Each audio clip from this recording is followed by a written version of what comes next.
everybody, and welcome to Taking Control, the ADHD podcast on Rash Pixel FM. I'm Pete Wright, and right over there, look, it's Nikki Kinzer.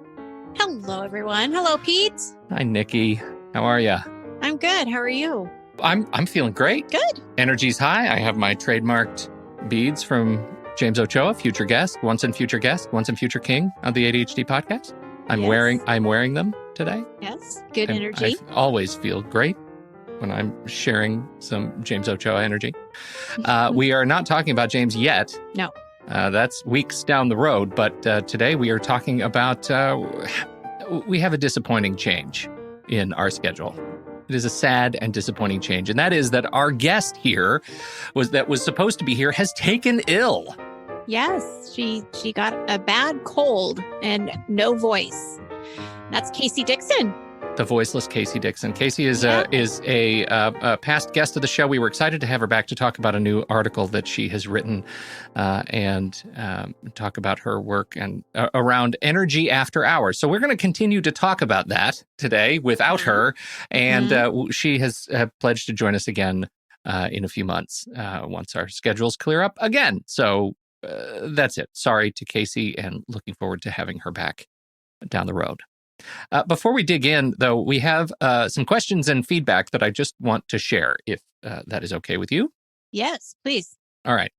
Last week, we did the episode on whether it's time to look for a new job changes. And, I feel like I feel good about that episode, but we did get some feedback from a listener in particular, and I think it's representative of a position that I just want to make sure is expressed by us on the show, and that is that it may have appeared like we were ignorant of some other issues around job lock-in and why people don't just go get a new job. And I hope that it didn't come across that we were, or that I was in particular, in any way flippant about why individuals are staying at their jobs. That was not my intention, but I do want to share this from listener Kelly, who I think thoughtfully represented this view in particular in a DM thread with me.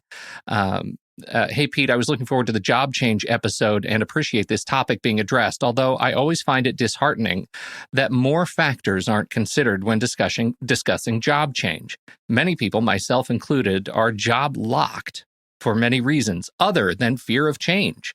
For example, health insurance for expensive chronic conditions, or simply being uneducated and underqualified for occupations outside of food service or retail, which is the second most popular occupation in the country, barely under government jobs. I don't think I'm the only listener starving artist with ADHD who can't seem to figure out how to break this cycle. I love this podcast. I look forward to listening and feeling encouraged by you and Nikki weekly, but I feel like sometimes the podcast caters more toward a middle-class, college-educated ADHD crowd, like people who are working in office jobs and balancing family life. And so we had an engagement there, and she did acknowledge, I think I was a little impulsive in writing. My frustration comes from my own situation, which may be more unique than I sometimes think it is. Just frustrated that I've worked the same job I hate for so long for the insurance. This is not the only time I have heard this struggle, that we're all locked into positions that we hate for various reasons. And in particular, in this insurance economy, that has a lot of us, I think, feeling like prisoners of our own healthcare for this very reason. Right. Mm-hmm. And so I think that's a struggle. I don't have an answer for this. I don't know that and I'll let you speak for this. Nikki and I don't intentionally target this show toward any particular demographic, and we have you have clients from all sorts of demographic backgrounds, and so our effort only has always been that you can take with you whatever from our conversation best works for you and put the rest on a shelf somewhere. Our intention is not to offend or be overly prescriptive beyond our station in particular. And I hope that comes across more than anything else. But I love that, listener Kelly was, first of all, brave enough to share this directly and thoughtful enough to put it in the way that she did. And I just want to acknowledge it, that this is really hard for a lot of people. And if it came across like we were making it too easy, then I want to ensure you that was not our intention. Well, and especially with any kind of change, life change, whether it's a job, moving, anything like that, is going to take a lot of consideration, a lot of processing, talking it through, pros and cons. I mean, there's just so many different components that our one conversation is certainly not going to cover all of that. And I appreciate it too. And I thank you for writing in. And like you said, Pete, this podcast is meant to be for anyone with ADHD, doesn't matter. And hopefully you can take something out of it. And I think our biggest thing is just inspiration and hope that there are other ways to do things. And just like you said, take what you can. Yeah.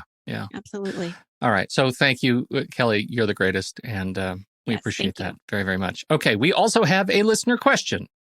I feel like I've been reading a lot, but shall I read this? Yeah, well, of course. All right. Hi, thank you for being such a great resource as I navigate the challenges of my ADHD. You're welcome. Thank you for listening. My husband and I are building a new home in 2020. My ADHD brain is spinning. However, I'm trying to see this as a blessing by designing our home to best accommodate my personal challenges. What design suggestions can you offer to make day-to-day life at home with ADHD manageable, like dream accommodations? Any advice or tips on preparing for the move that have come up since the moving episodes? Oh dear, that was some time ago. Yeah. How do I narrow down all the ideas I'm collecting in Pinterest? Oh gosh, there's a lot going on here. I know, so much. First of all, my head is spinning for you for building a new home in 2020. Oh my gosh, the stress and pressure of that is crazy. But I think it's wonderful that you are excited about this. And I think it's great that you're looking at the accommodations that you could potentially put into this home. I love that. I think it's a great idea. Yeah. As far as the moving episodes go, not much has changed when it comes to basic moving, right? So I think that definitely review those and look at how, I think there's like 3 different episodes to that series, or at least 2. Right. So I would definitely review that. I don't know about you, Pete, but there's a couple of things that I would probably recommend as far as like accommodations. And that is definitely, one is having a command center wall. Like have a wall in a space where everybody's seeing it.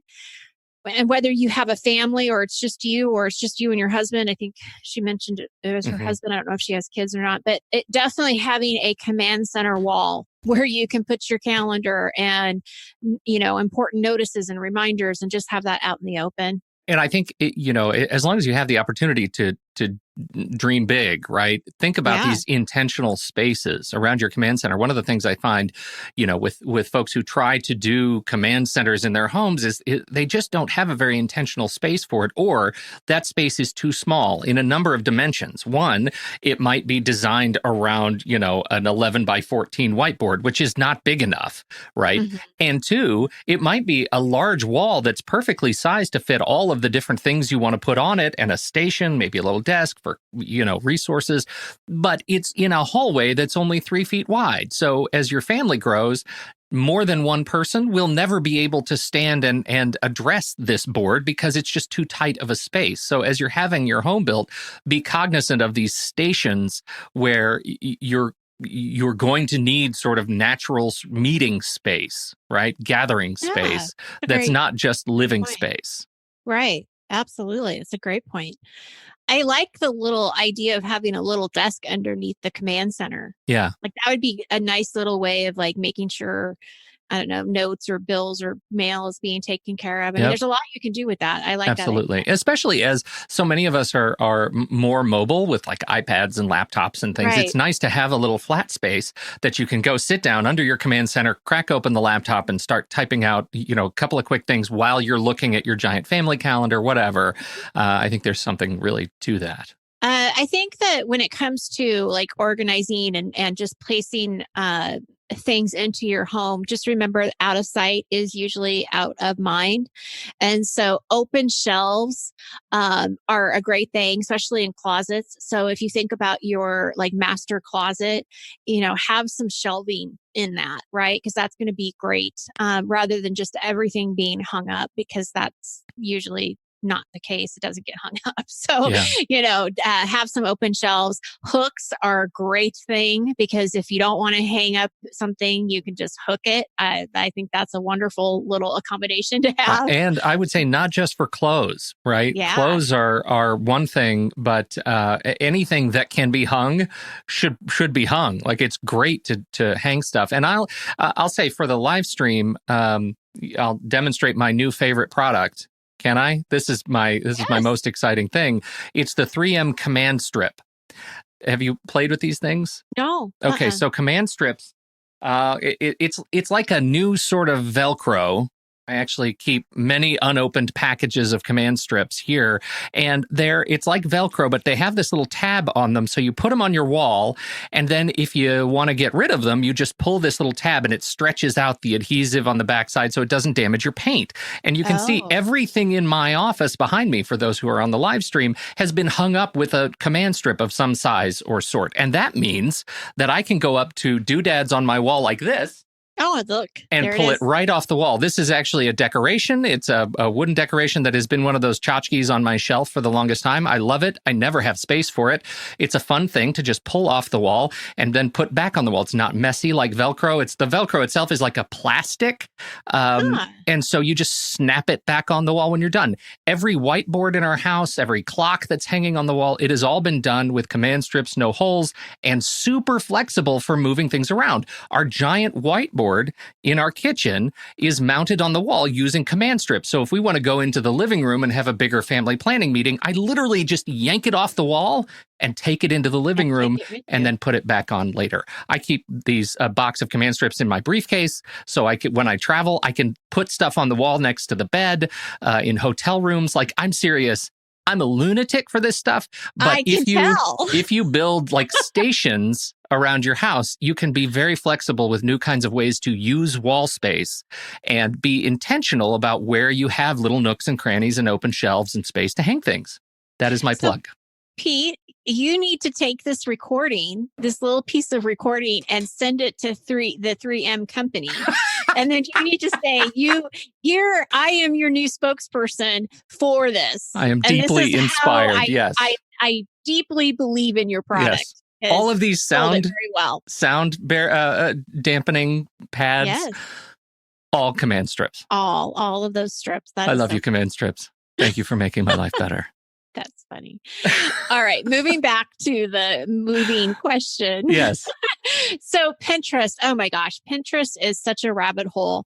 And I can only imagine what her little Pinterest boards look like, because I'm sure there's so many different ideas.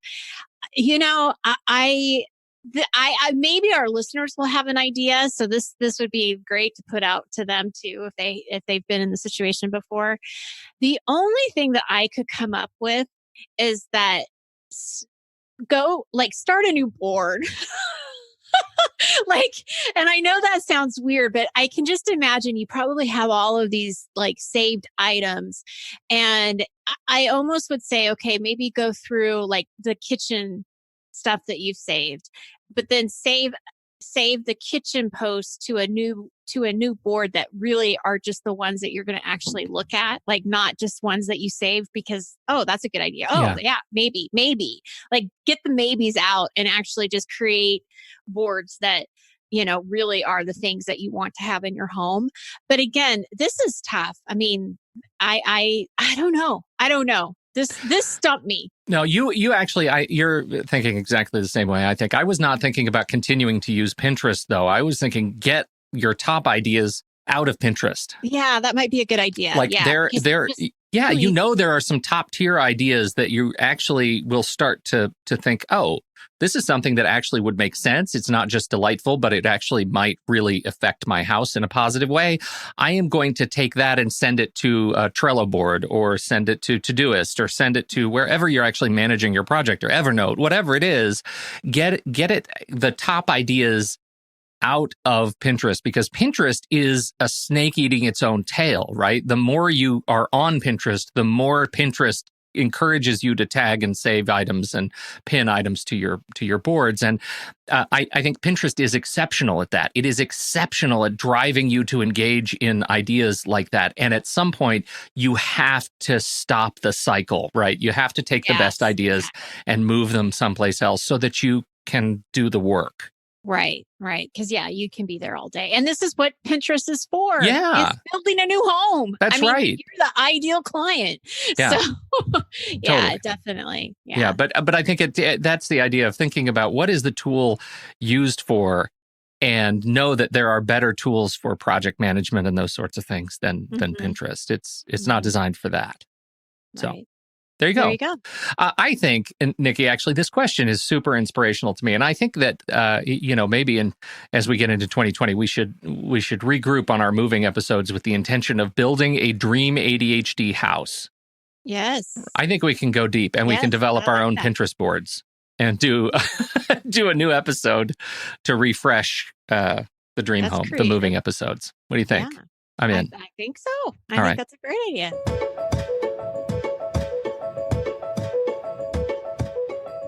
Thank you, everybody over at FeedSpot for naming our humble podcast one of the top ADHD podcasts. You can find the link in the show notes. Jump over there and see some other great ADHD podcasts as named by FeedSpot over there. It's really fantastic.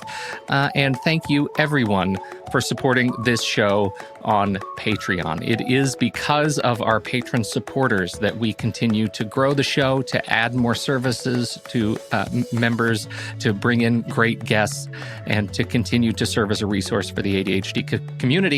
Members get access to monthly workshops with Nikki and myself. They also get access to worksheets and forums to help you manage your day with ADHD. On the basic tier, you get entry-level access to our online community, the ADHD group over on Discord or Facebook, and you can actually join the conversation there and be a part of a fantastic and growing community supporting one another with ADHD. If you have ever been touched by this show or anything that we have done in our work here, we encourage you to think about joining the ADHD podcast at patreon.com/the ADHD podcast. Thanks, everybody. All right. Would you like me to do my Casey Dixon impersonation for the duration of this show? And then you'll just interview me and I'll just be her? Because I could. No. She's delightful. And no. I feel like you're not thinking this through. Oh, no, I am definitely thinking this through. No. But I am going to talk about her article, and you and I are going to talk about her article and give her full credit for this article. Yes. And it actually came our way because a Patreon member posted it into our Discord channel and said, "Oh, we need to talk about this." And then everybody else was like, "Oh, I have that issue too." And that's retaining energy at the end of the day. And the actual article title is called How to Recharge Your Tired Brain After Work. And it was in Attitude magazine. So if you go online, we'll have the... Yeah, we'll drop in the show notes. But you can read the whole thing. And we should say, as a reminder to everybody, if you want to jump directly to this episode to see the show notes and the complete transcript of this episode, you can do that at takecontroladhd.com/podcast/404. That is the episode number. /podcast/404. Thank you. Isn't 404 also like the little thing that comes on the website? It is when a page is not found. Yeah. Yes. Yeah, that's weird. I know, isn't it? But every time I kept seeing episode 404, that is what always came to my mind was the little... Isn't it funny that an episode number that is the moniker of the lost website asset is also the episode in which our guest is lost? Casey Dixon 404. So true. So true. She's lost in the 404. She's lost in the 404. So anyway. Okay, here we go. So the challenge here is you've worked all day, you're tired, and you're not really in the mood to do anything more. But then just go home and relax. And you certainly don't want to do more work at home, right? And if you are a parent, that just that's just a whole nother ball game. Yeah. Right? Because now you have to go home and be a parent and balance time parenting and also your own personal downtime. So I know I experienced this. I'm sure you do too, Pete. I Oh, yeah. mean, you know, Well, and it's one hard. of those things for me. It's we've talked before about ADHD and like thinking as being a high Yeah, calorie exercise, it is. right? I find after a long day standing at the mic, after a long day, writing, whatever it is that I'm doing, I I don't just feel tired, right? It's a sense of what I call around the house, it's a bone weariness, right? It Mm, is to my very core that I just have no animation. I'm just done. There's just no right. energy. And so that parent role becomes a real challenge because I really just could sit down on the couch and not move and not watch anything, not listen to anything. I could just exist in stasis. But then there are needs, there's driving needs, there's all kinds of requirements of my time. And Right. I find that I just wander around like a zombie on those Mm, days, right? I'm mm, exhausted. I can still I'll move, I'll find, that sense of momentum, or inertia, but I can't function, which makes me not a participatory parent or spouse. right. That's Yeah. really hard. Well, and it is hard. And I think that like I know and once I sit down, I've said this before in the podcast, but like once I sit down in my chair and I have my iPad, I'm done. Like you're going to be lucky if I get out of the chair, and if I do Right. get out of the chair, it's to go to bed. So, yeah, there's some things I need to make sure I do before I get in that chair because it's not a good thing. Mhm. Well, and Uh, it's a signal, right? You're also sending a signal yeah, to your spouse and your kids that, they'll know that has signaled a transition, that the day is right. over when mom hits that chair. Right, exactly. Well, I thought that was interesting because in the article, Casey actually says that the problem isn't a lack of motivation, but it's more of a case of properly refueling. And so, I think of refueling, I think of getting gas, right, in that car so that Mhm. it can go again. And so, instead of trying to push through something, which doesn't work because we tend to shut down if we are really, especially if we start going down that shame and guilt. I should be doing this, but I'm not. You're going to tend to shut down and not do anything anyway. So what she's saying is don't try to push through it, but actually listen to your body and acknowledge what your brain needs, and then give it what it needs to refuel. Mhm. So, some of the ideas I incorporated here are ideas that she had and some ideas that I've had. And then Pete, I want you to add anything that you think would help restore that brain energy. Mhm. One of the things that I talk to my clients about is having some transition time between work and home, just having some space. So if we're rushing, and we're rushing from one place to another, it's going to feel chaotic. It's going to feel tiring, right? So if there's a way that you can just give yourself some space, change your mindset, and really practice that mindfulness of what role are you leaving and what role are you going into now.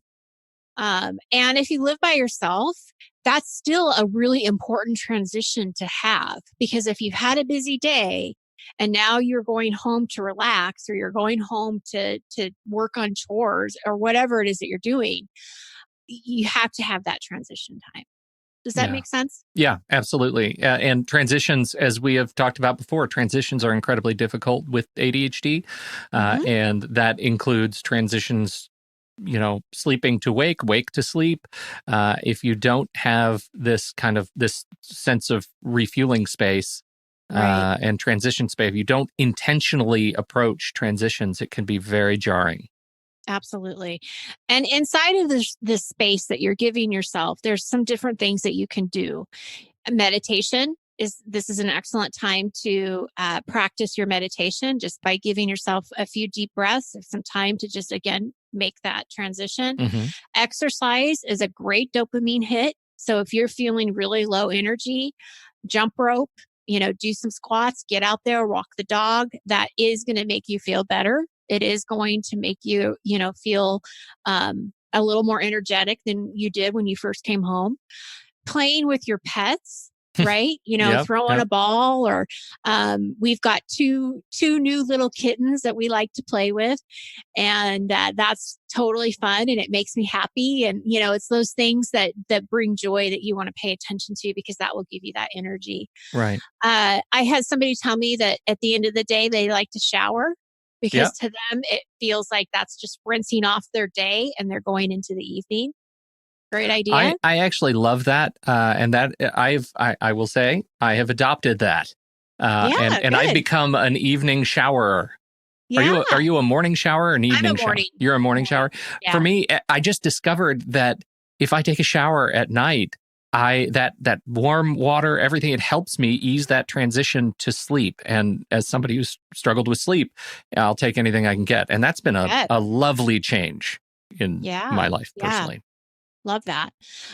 Music is Hmm. something that definitely puts me in a different mood and energizes me. So that's something that I would encourage people to do, especially if you are making dinner, or something like that, putting some music on so it's just not feeling so tiring. Connecting with people that feed that energy, being around happy people, I think any kind of that good connection can make a big difference Hmm.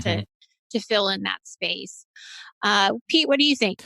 Well, the only thing that hasn't been mentioned in the list that I would advocate for is diet throughout the day. I mean, I Right. Yeah. find that having a dose of solid protein at the right time during the day is enormously helpful at fueling me through difficult transitions, or getting me to the end of the day and being a better parent and a participatory kind of homework dad and those sorts of things. So I have a couple of staples, whether it's there are some wonderful like energy bars, like protein energy bars. Trader Joe's has these little packets, like these little squeezy packets of just like a little almond butter and honey that Mm-hmm. you don't even put on anything. You just tear it open and suck it down, right? It's just literally a jolt of slightly sweet protein.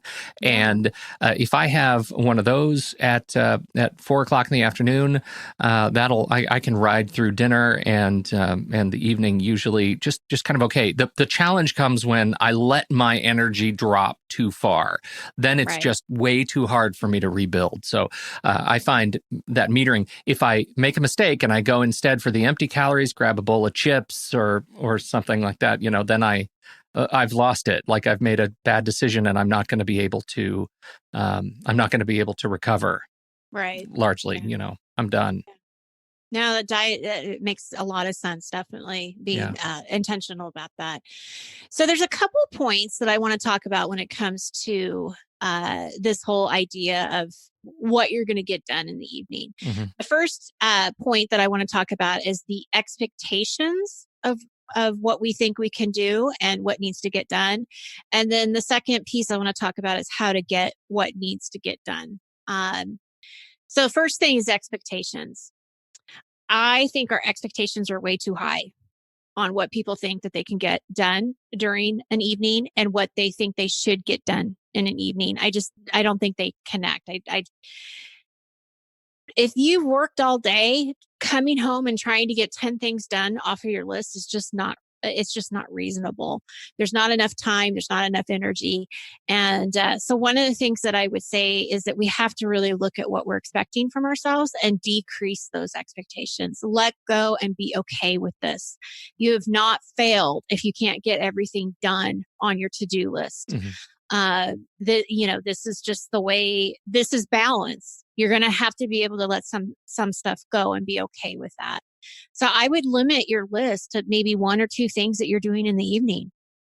Yeah, I would say one, right? If you're Yeah, I lucky and you mean, have the energy to, this is a perennial challenge, and I feel like acknowledging that there are work and career tasks and there are personal tasks that you cannot do on work or career time is really important. Like that's not, I get that and I experience that. And I also think that it's important to acknowledge that you're going to have to make some sacrifices if there are things that are critical for you to get done for your personal life, financial life, whatever it is that you Hmm. can't do during the day. And the trick is, as Nikki says, I think you overwhelm yourself with an evening list. And Right. there's nothing more sort of dehumanizing than coming home after a long day, even if you've had a great day of accomplishing Right. things, Yeah. only to find an evening list that is truly exhausting. Right. And overwhelming. Yeah. Well, and something that I want the parents out there to think about, and especially if you have small kids or you have children that are in school and they need your help with homework, they are your priority. And so that is something that, it's that acceptance piece of knowing that, what, the house is going to be a little messier and Hmm. the laundry is going to be backed up. But this is just where we are in our life right now. This is the chapter that we're in because I've got these kids that I need to take care of. Single parents, I mean, by golly, you have too much to think about and too much on your plate to worry about every single to-do list in the evening. So, I think it's also kind of checking in with what your values are and priorities and making sure those things are getting done. Again, it's not that you're not going to get to this list. It's just a matter of the timing. Hmm. It doesn't all have to be done today. And so being able to kind of spread that out and not feeling bad about it. This is where that ideal calendar for me really comes into play, where I can look at my time after work and I can say, okay, I know I have some requirements. The priorities are be a dad first, get dinner, get the kids fed, keep them healthy, get them working on their homework, help where I can, get them processed through bed, teeth brushed, encourage them to get to sleep in a reasonable hour. So those are the requirements. Those are the non-starters. And then what time do I have left? Usually it's brief before I'm completely out of steam. And that usually means I got one thing maybe I can do. I've got, I Right. can check the bank statement. I can, pay the mortgage. I can, whatever it is. If I One thing. plan something else, it just won't get done and I'll go to bed feeling terrible. There's no Right. shower that can wash that off. No, no.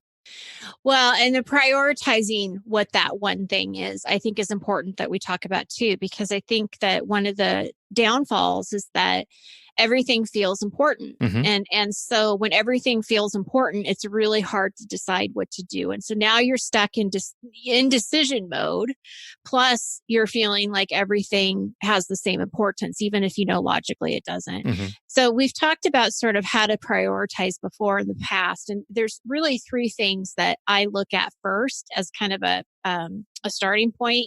Is, do you have a deadline on anything?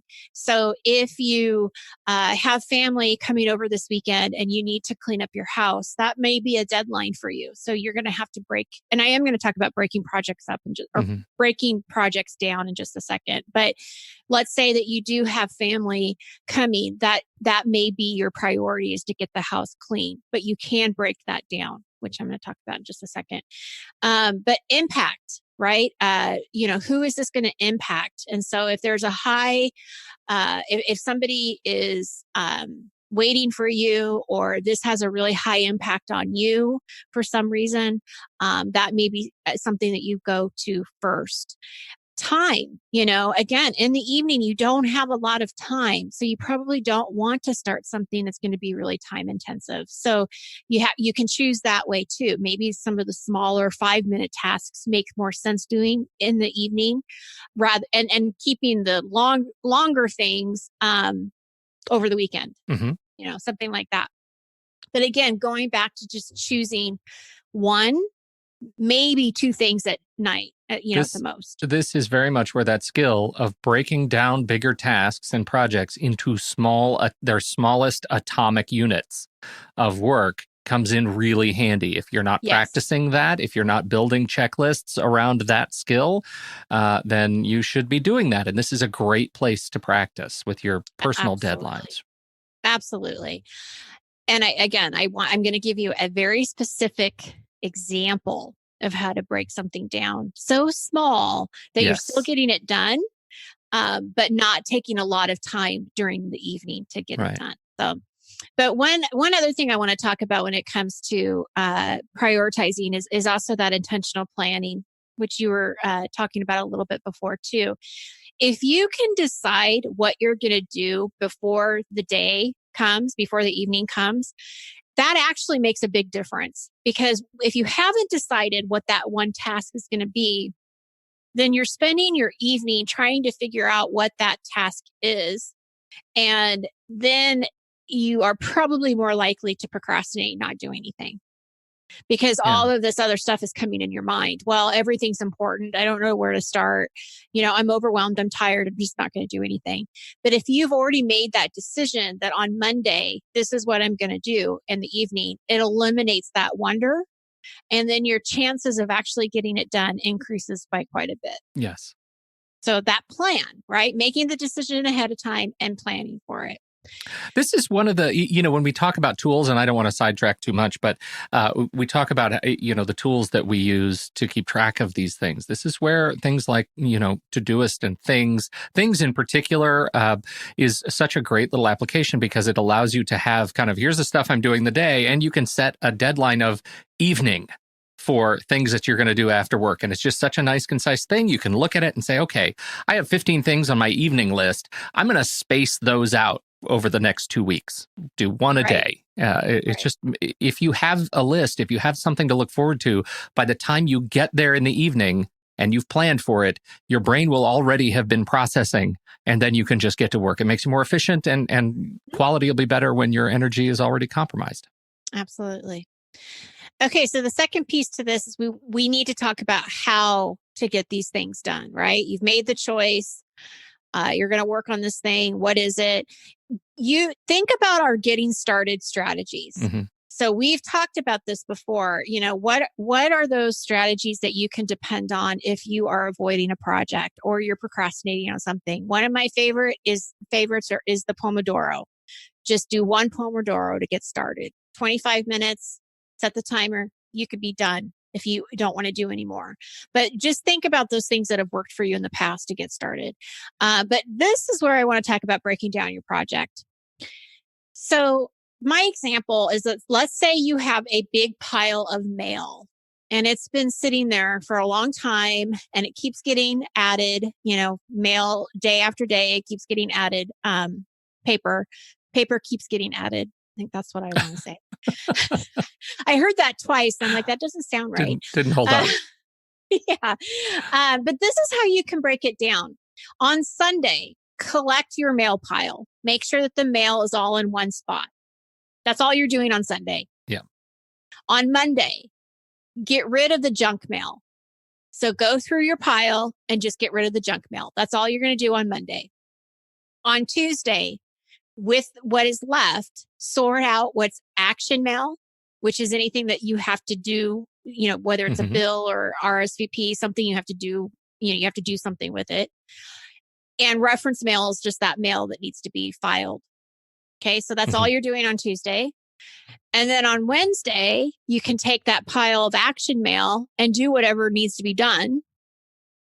And then on Thursday, you can file and get rid of anything that reference stuff. You can just file and put away or scan, right? And have that be taken care of. And then by Friday, your mail is done. Right. And you get some days off because you have 2 days till Sunday. Right. Look at that. So this is a way that you can really take something and break it down into really small pieces. None of this is going to be incredibly time sensitive. And time consuming, because you're not doing it all at one time. You're doing a little bit each night. Right. And you can do the same thing, like I was saying before, if you have company coming over, that they're coming over the next weekend. On Sunday, clean the bathroom, one bathroom. Right. On Monday, clean the guest bedroom, whatever it is that you have to do. Right. But just do one little thing at a time. And it really does make it a lot less overwhelming. And it's more realistic because you're more likely to do it and get it done. Well, and, I want to throw in one more point that with a shout out to our adult students right now, because I know that, so many people they work all day or they work, crazy shifts, and then they have to find a way to study and write papers and do all those things. And I want to just, as a friendly reminder, if you are adept at breaking down your work into these atomic units, then you will have more time to budget larger stretches of study, and you will still find over the course of a week that your mail gets taken care of, right? Because you will habituate those little tiny, tiny units of work. And that's a big deal when you're trying to in effect, manufacture fresh time units for yourself. Yeah, absolutely. I have one more point. Do it. The importance of downtime. So I love my downtime. I love going on vacation. I love just like hanging out outside on a summer day, reading a book. I live for it. I feel no guilt about that at all. House could be falling apart behind me and I'm like, I don't care. Yeah. Right. But I know that's not, it's not always the case. And it's certainly not the case most of the time for really anybody. But I do think that somehow in our chaotic lives, rest and downtime has lost its value.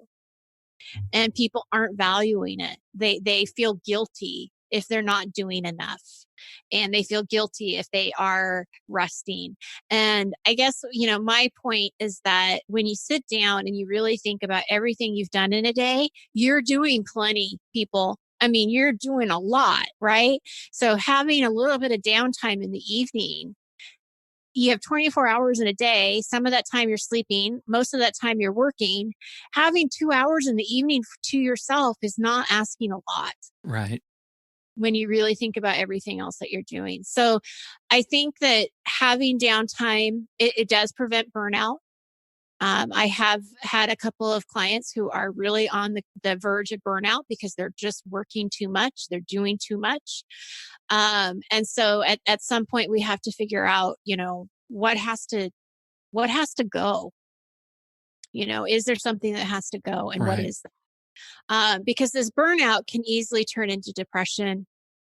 And that's just not a good place to be. So, I think it's just a matter of finding that balance. And making maybe some tough decisions, but just not settling don't settle for anything less than not taking care of yourself. Does that make sense? Did I say that right? Don't settle for anything less than taking care of yourself. Not taking care of yourself. I'm not sure. You should take care of yourself. You need to take care of yourself. Yeah. Set boundaries. Yes. Eliminate. Do whatever you need to do. Connect with others, right? Be happier. Find out what makes, what brings you joy. Right. And lead by example. I think that that's something that we can do too. Being busy seems to be this like badge of honor, right? Oh, I'm so busy. I'm so chaotic. It's nice. Everybody says that. But what if somebody actually said, hey, you know what? I'm doing great. I have work is going good. And I've got a couple hours in the evening to hang out with friends and just do whatever I want. And I'm relaxed. And there's nothing that'll change your view on that busy as a badge of honor than being on the business end of a cardiac event. So there's a very real connection. Yeah. And we take that for granted. We take our health for granted, our mental health, emotional health, physical health for granted as a result of this. So great, kind of a, it's not meant to be a downer of an ending. No, I mean, it's meant to take care of yourself. Yeah. Make yourself a priority. Enjoy your life. Not everything is a to-do list. That's right. Let some stuff go. I'm going to go just start deleting things from my to-do list. You've inspired me. I'm done. I'm going to go outside hanging and it up. Book. That's right. I'm just going to go roll around in the yard. Yep. That's all I need to do. Thank you, everybody, for downloading and listening to this show. We sure appreciate your time and your attention. On behalf of Nikki Kinzer, I'm Pete Wright, and we'll catch you next time right here on Taking Control, the ADHD podcast.